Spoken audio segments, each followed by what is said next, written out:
నమస్తే welcome to Disha TV Eenadu media సంస్థల అధినేత మీడియా మొగల్ రామోజీరావు కన్నుమూశారు గుండె సంబంధిత సమస్యలతో ఆసుపత్రిలో చికిత్స పొందుతూ ఆయన తుది శ్వాస విడిచినట్లు కుటుంబ సభ్యులు తెలిపారు గత కొన్నాళ్లుగా ఆయన వయసు సంబంధిత అనారోగ్య సమస్యలతో బాధపడుతున్నారు ఇక రామోజీరావు ప్రారంభించిన ఈనాడు పత్రిక తెలుగునాటే కాదు దేశవ్యాప్తంగా కొత్త ఒరవడికి శ్రీకారం చుట్టింది ఇక సినీ రంగంలో విజయవంతమైన చిత్రాలకు ఆయన కేర్ ఆఫ్ అడ్రస్ గా నిలిచారు తక్కువ బడ్జెట్తో మంచి సినిమాలను నిర్మించారు ఈనాడు గ్రూప్ సంస్థల చైర్మన్ చెరుకూరి రామోజీరావు కన్నుమూశారు గుండె సంబంధిత సమస్యలతో హైదరాబాద్లో ఓ ప్రైవేట్ ఆసుపత్రిలో చికిత్స పొందుతూ ఆయన తుదిశ్వాస విడిచారు జూన్ 5న ఆయనకు శ్వాస తీసుకోవడంలో ఇబ్బందులు ఎదురవడంతో కుటుంబ సభ్యులు నానక్రామ్గూడలోని ఓ ప్రైవేట్ ఆసుపత్రికి తరలించారు రామోజీరావును పరీక్షించిన అక్కడ వైద్యులు గుండె సంబంధిత సమస్య ఉన్నట్లు గుర్తించి స్టంట్ అమర్చారు 2 రోజులుగా ఐసీయూలో ఉన్న ఆయన ఆరోగ్యం శుక్రవారం రాత్రి విషమించింది శనివారం తెల్లవారుజామున 4:50 ఆయన కన్నుమూశారు గత కొద్ది రోజులుగా రామోజీరావు వయసు సంబంధిత అనారోగ్యంతో బాధపడుతున్నారు ప్రస్తుతం ఆయన వయసు 88 సంవత్సరాలు కృష్ణా జిల్లా పెదపారుపూడిలో 1935 నవంబర్ 18న ఓ సామాన్య వ్యవసాయ కుటుంబంలో రామోజీరావు జన్మించారు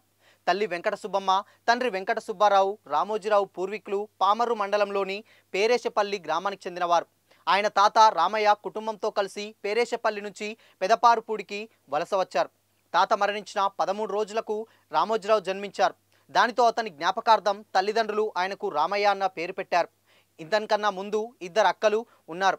పెద్దక్క పేరు రాజలక్ష్మి చిన్నక్క పేరు రంగనాయకమ్మ శ్రీ వైష్ణవ కుటుంబం నేపథ్యం కావడం తల్లి చాలా భక్తిపరురాలు కావడంతో చిన్నతనంలోనే రామోజీకి కూడా భక్తి సూచి అలవడింది లేకలేక పుట్టిన మగ సంతానం కావడంతో రామోజీరావుని అల్లారు ముద్దుగా పెంచారు పెద్దక్కకు వివాహం కావడంతో చిన్నక్క రంగనాయకమ్మతో ఆయనకు సాన్నిధ్యం ఉండేది ఇంట్లో తల్లికి ఇంటి పనుల్లో వంటల్లో సహాయం చేసే అలవాటు ఉండిందని రామయ్య అన్న తన పేరు నచ్చక ప్రాథమిక పాఠశాలలో చేరేటప్పుడే స్వంతంగా రామోజీరావు అన్న పేరును సృష్టించుకొని తానే పెట్టుకున్నాడు గుడివాడలో విద్యాభ్యాసం పూర్తి చేశారు అనంతరం వ్యాపార రంగంలోకి ప్రవేశించి అంచెలంచెలుగా ఎదిగారు వ్యాపారంలో తొలి అడుగు 1962లో మార్గదర్శి చిట్ ఫండ్ ఏర్పాటు చేసి నమ్మకానికి మారుపేరుగా నిలిచారు 1969లో అన్నదాత ద్వారా మీడియా రంగంలోకి అడుగుపెట్టారు అనంతరం 1974 ఆగస్టు 10న ప్రారంభమైన ఈనాడు దినపత్రిక తెలుగునాట ఓ సంచలనం దేశంలోనే తొలిసారిగా కాంట్రిబ్యూటర్ వ్యవస్థను పరిచయం చేసింది ఈనాడే కావడం విశేషం అలాగే సినిమా రంగంలోనూ ఇదే తన ముద్ర వేశారు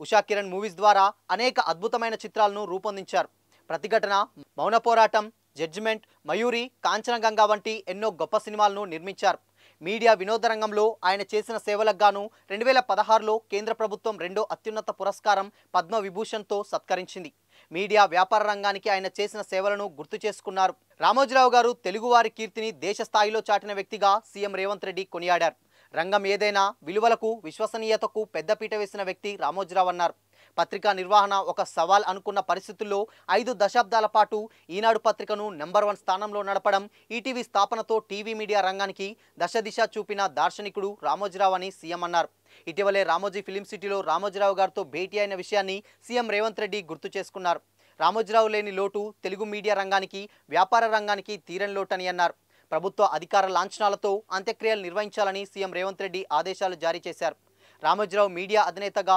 వ్యాపారవేత్తగా నిర్మాతగా చూడని శిఖరాలు లేవు చూడని విజయాలు లేవు అయితే నిర్మాతగా 100 సినిమాలు చేయాలని ఆయన అనుకుంటూ ఉండేవారట ఇప్పుడు అదో తీరని కోరికగా మిగిలిపోయింది కానీ రామోజీరావు ఫిలిం సిటీలో కొన్ని వందల వేల చిత్రాలను షూట్ చేసుకుంటున్నారు టాలీవుడ్లో ఉషా కిరణ్ మూవీస్ ద్వారా రామోజీరావు ఎంతోమంది యంగ్స్ టాలెంటెడ్ ఆర్టిస్టులను టెక్నీషియన్లను పరిచయం చేశారు ఉషా కిరణాలు అంటూ సినిమా ప్రారంభానికి ముందు వచ్చే ఆ గీతాన్ని వినరివారంటూ ఎవ్వరూ ఉండరు అలా ఉషా కిరణ్ మూవీస్ ద్వారా ఎంతోమంది ఆర్టిస్టులు దర్శకులు పరిచయం అయ్యారు దర్శకుడు తేజ మొదటి సినిమా చిత్రం కూడా ఈ బ్యానర్లో వచ్చింది ఈ మూవీతోనే ఉదయ్ కిరణ్ వంటి వారు వచ్చారు ఎంతోమంది హీరోలు హీరోయిన్లను టెక్నీషియన్లను ఈ ఉషా కిరణ్ మూవీస్ నిర్మించింది అయితే ఈ బ్యానర్లో 100 సినిమాలు తీయాలని రామోజీరావు అనుకుంటూ ఉండేవారట కానీ ఇప్పటికీ ఆయన 94 లేదా 95 సినిమాలు మాత్రమే తీసి ఉంటారు 100 సినిమాలు అనేది తీరని కోరికగానే మిగిలిపోయింది